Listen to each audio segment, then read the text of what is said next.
Look and see if there is any sorrow like my sorrow is a powerful line in the first chapter of the Book of Lamentations, which is an amazing chapter because it's an amazing book. The Book of Lamentations, it's 5 chapters, 5 poems.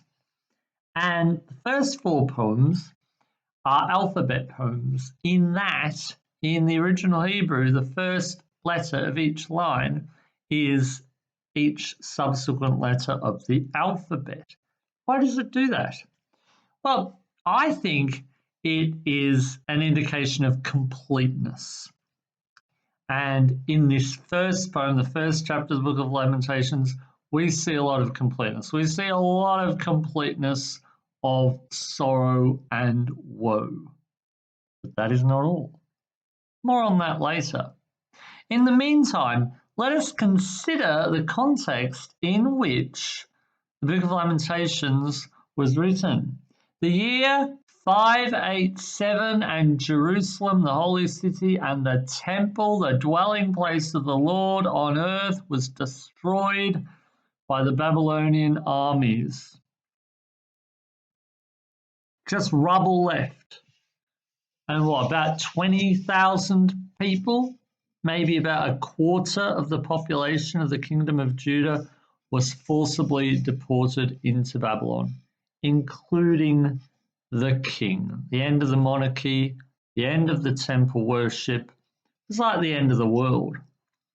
And this poem, maybe it was written by the prophet Jeremiah, maybe it was written by someone else, because someone else left behind in Judah, beholding the rubble of the destroyed city, the people that were, left starving, impoverished, and now oppressed, now part of the Babylonian Empire. So, yeah, there's a lot of sorrow in the first chapter. There's a lot to be sorrowful about. And as part of that, Jerusalem is portrayed as Lady Zion, as a woman. I think just to really personify and make human the devastation of the city.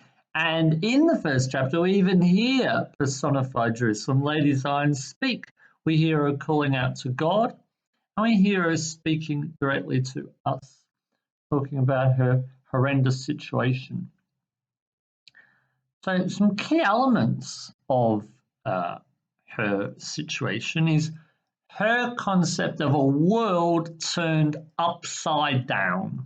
So for the opening lines, for instance, how lonely sits the city that was once full of people. How like a widow she has become, she that was great among the nations. She that was a princess among the provinces has become a vassal.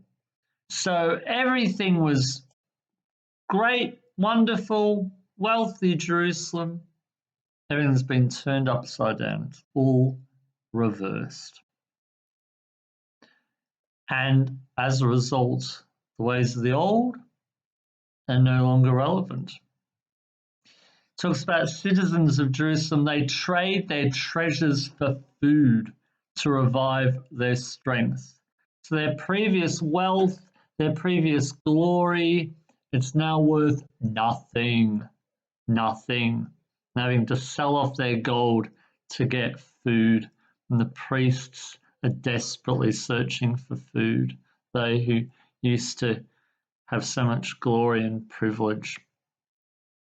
It's all been turned upside down. Now, interestingly, she provides a reason for this, Lady Zion. She says, look and see if there's any sorrow like my sorrow, which was brought upon me, which the Lord inflicted on the day of his fierce anger. So she's saying the Lord God has done all this. Now, it sounds like he is punishing her, because the chapter says, oh, we rebelled against the Lord, and look what has happened. Sounds like punishment. When you think of the Lord Jesus, he never went around punishing people. He didn't. But he did go around calling people out, and he has, through the Holy Spirit, brought down godless regimes. He continues to do so. In the Acts of the Apostles, which I've been reading lately, I'm amazed how many Roman officials are changing their minds and turning to the Lord. And with Jesus, centurions, Pilate's wife, leading people in the regime, changing their ways to the Lord. This is what the Lord does. He brings down the godless regimes. And let's face it, this is what Lady Zion was like. She was not being true to the Lord. She was being a society of corruption and oppression and faithlessness to the Lord. She's cutting herself off from the Lord. She's committing herself to works of darkness, not to works of the light. And the Lord doesn't let that keep happening. So Lady Zion says here, when she talks about the Lord and his fierce anger, my transgressions were bound into a yoke. By his hands they were fastened together. They were around my neck, sapping my strength. So it's her sins, her transgressions, the terrible things that she has been doing. That is what binds her. That's what's punishing her.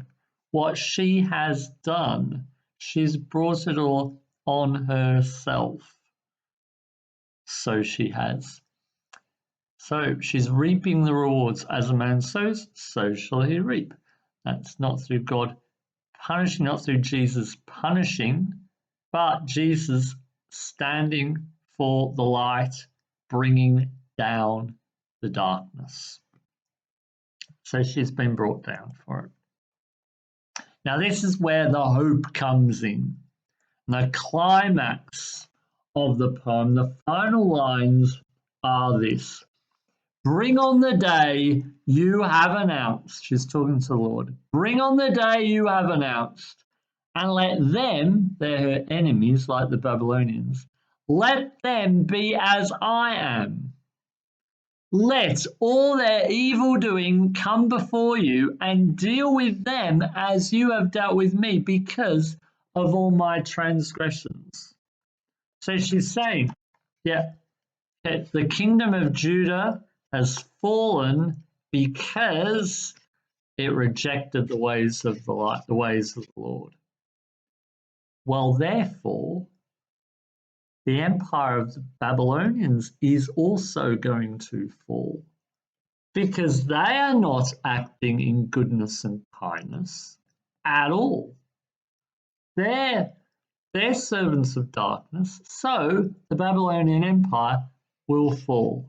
So she's saying, bring it on, Lord, bring on your judgment and cast down the Babylonians just as I've been cast down. Oh, and what do you know? A few decades later, the Babylonian Empire fell. There you go. So the Book of Lamentations, it's a brilliant book.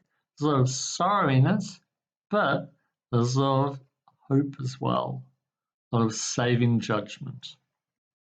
Enjoy.